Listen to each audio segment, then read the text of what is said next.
احمد مجتبی محمد مصطفیٰ صلی اللہ علیہ وسلم کا فرمان عالی شان ہے۔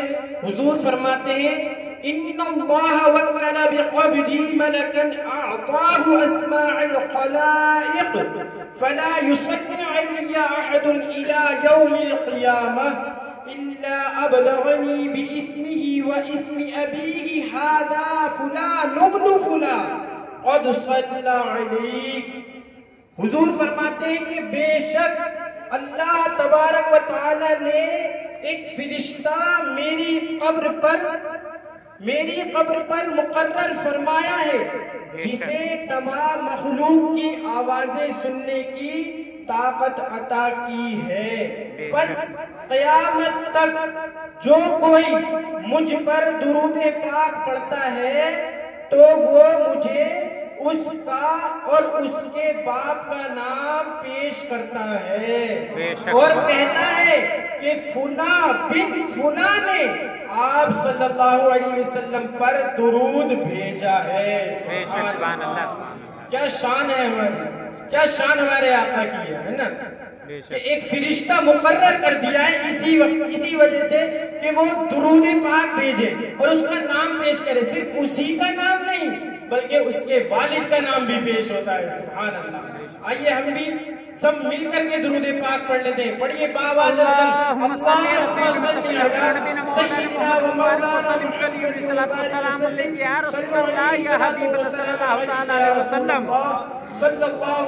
علیہ وسلم۔ فرمان مصطفیٰ صلی اللہ علیہ وآلہ وسلم ہے افضل العمل النیت الصادقہ، یعنی سچی نیت یہ سب سے افضل عمل ہے۔ اے عاشقان رسول، ہر کام سے پہلے بھی اچھی نیتیں کرنے کی عادت بنا لیجئے کہ اچھی نیت بندے کو جنت میں داخل کر دیتی ہے۔ بے شک سبحان اللہ۔ بیان سننے سے پہلے بھی اچھی نیتیں کر لیجئے، مثلا نیت کیجئے علم سیکھنے کے لیے پورا بیان سنوں گا انشاءاللہ، با ادب بیٹھوں گا، دوران بیان سستی سے بچوں گا، اپنی اصلاح کے لیے بیان سنوں گا اور جو سنوں گا دوسروں تک پہنچانے کی کوشش کروں گا۔ بے شک سبحان اللہ۔ صلو علی الحبیب صلی اللہ علیہ محمد صلی اللہ علیہ وآلہ وسلم۔ پیارے پیارے اسلامی بھائیوں، ربیع الاول اسلامی سال کا تیسرا عظیم الشان مہینہ ہے۔ بے شک محبت سے کہیں سبحان اللہ۔ سبحان اللہ۔ عظیم الشان مہینہ ہے یا نہیں ہے؟ بے شک بے شک۔ یہ مہینہ فضیلتوں، سعادتوں، رحمتوں اور رب کریم کی نعمتوں کا مجموعہ ہے۔ عاشقان رسول اس مبارک مہینے کو ماہ میلاد کے نام سے بھی یاد کرتے ہیں کیونکہ وہ ذات پاک جن کو اللہ کریم نے تمام جہانوں کے لیے رحمت بنا کر بھیجا، جن کی خاطر ساری کائنات کو سجایا گیا، وہ عظمتوں والے نبی صلی اللہ علیہ وسلم اسی ماہ مبارک میں دنیا میں تشریف لائے۔ اس مہینے کو سب فضیلتوں، سعادتیں اور برکتیں نبی کریم صلی اللہ علیہ وسلم کی ولادت کے صدقے نصیب ہوئے۔ سبحان اللہ۔ اسی مناسبت سے آج کے بیان میں ہم اس مبارک مہینے کے فضائل و برکات، بزرگان دین رحمت اللہ علیہم اجمعین کے میلاد منانے کے واقعات، اس مہینے میں کیے جانے والے نیک اعمال کے بارے میں سنیں گے اور یہ بھی سنیں گے کہ ہمیں اس مہینے کو کس انداز میں گزارنا چاہیے۔ اللہ پاک ہمیں پورا بیان اچھی نیتوں اور مکمل توجہ کے ساتھ سننے کی توفیق نصیب فرمائے۔ پیارے اسلامی بھائیوں، ماہ ربیع الاول کو اتنی فضیلتیں کیوں ملی؟ حضرت امام زکریا بن محمد محمود قزوینی رحمت اللہ تعالی علیہ فرماتے ہیں کہ یہ وہ مبارک مہینہ ہے جس میں اللہ پاک نے حضور اقدس صلی اللہ علیہ وسلم کے وجود مسعود کے صدقے دنیا والوں پر بھلائیوں اور سعادتوں کے دروازے کھول دیے ہیں۔ اسی مہینے کی 12 تاریخ کو رسول کریم صلی اللہ علیہ وآلہ وسلم کی ولادت ہوئی۔ پیارے پیارے اسلامی بھائیوں، یقیناً جو سعادت ماہ ربیع الاول کے حصے میں آئی وہ اور مہینوں کے نصیب نہ ہوئی۔ ربیع الاول کے معنی کیا ہے؟ آئیے سنتے ہیں۔ ربیع کہتے ہیں موسم بہار کو، یعنی سردی اور گرمی کے درمیان جو موسم ہوتا ہے اسے ربیع کہتے ہیں۔ عرب والے موسم بہار کے ابتدائی زمانے کو ربیع الاول کہتے ہیں۔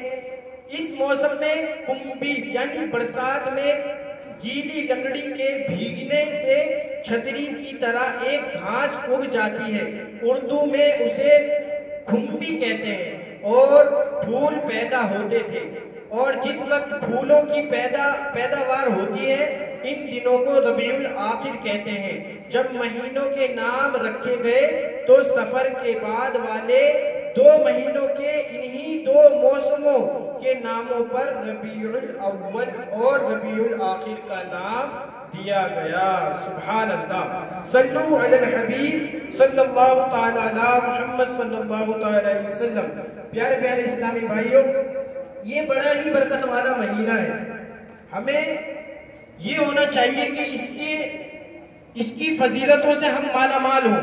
ہمیں کیا کرنا ہے، ہمیں اس کی برکتیں پتہ ہونی چاہیے، ہمیں کیا کرنا ہے اس مہینے میں۔ پیارے پیارے اسلامی بھائیوں، پچھلی آسمانی کتابوں میں پیارے اور آخری نبی رسول ہاشمی صلی اللہ علیہ وسلم کا ذکر خیر کیا گیا۔ اس کے ساتھ ساتھ اہل کتاب کو یہ حکم بھی دیا گیا تھا کہ تم ہمارے محبوب صلی اللہ علیہ وسلم کے اس ذکر کو کبھی مت چھپانا بلکہ اس کا چرچا کرتے رہنا۔ چنانچہ پارہ 1 سورۃ البقرہ آیت نمبر 42 میں اللہ تبارک و تعالی ارشاد فرماتا ہے وَلَا تَلْبِسُوا الْحَقَّ بِالْبَاطِلِ وَتَكْتُمُوا الْحَقَّ وَأَنْتُمْ تَعْلَمُونَ۔ ترجمہ کنز العرفان، اور حق کو باطل کے ساتھ نہ ملاؤ اور جان بوجھ کر حق نہ چھپاؤ۔ اس آیت کریمہ میں بنی اسرائیل کو 2 باتوں سے منع کیا گیا۔ نمبر 1، حق کو باطل سے ملانا نہیں۔ نمبر 2، حق کو چھپانا نہیں۔ آیت کریمہ میں 2 مرتبہ لفظ حق استعمال ہے۔ اسی جگہ حق سے کیا مراد ہے اس کی وضاحت کرتے ہوئے مفسرین کرام فرماتے ہیں نعت محمد یعنی صلی اللہ علیہ وسلم فی التوراۃ، یعنی اس جگہ حق سے مراد حضور جان کائنات فخر موجودات صلی اللہ علیہ وسلم کی وہ نعت پاک ہے جو اللہ پاک نے تورات شریف میں نازل فرمائی۔ لہٰذا ابن اسرائیل کو حکم دیا گیا کہ اے تورات پر ایمان رکھنے کا دعویٰ کرنے والوں، ہم نے تورات شریف میں اپنے محبوب صلی اللہ علیہ وسلم کی نعتیں، آپ کی اوصاف، آپ کے فضائل اور کمالات، پیارے محبوب صلی اللہ علیہ وسلم کے پیارے پیارے چہرے کا ذکر، پیارے محبوب صلی اللہ علیہ وآلہ وسلم کی پیاری پیاری اداؤں کا ذکر، پیارے محبوب صلی اللہ علیہ وسلم کی پیاری پیاری مہر نبوت کا ذکر، آپ کی چال مبارک، آپ کا ذکر کرنا مبارک، آپ کا انداز گفتگو کا ذکر، آپ کے شہر کا ذکر، آپ کی ولادت کا ذکر، آپ کی ہجرت کا ذکر، آپ کے دنیا میں آنے کا ذکر، آپ کے دنیا سے ظاہری پر وہ فرمانے کا ذکر، غرض کے اپنے محبوب صلی اللہ علیہ وسلم کی نعتوں اور اوصاف کو کھول کر بیان کر دیا ہے۔ اے اہل تورات، اب تم پر لازم ہے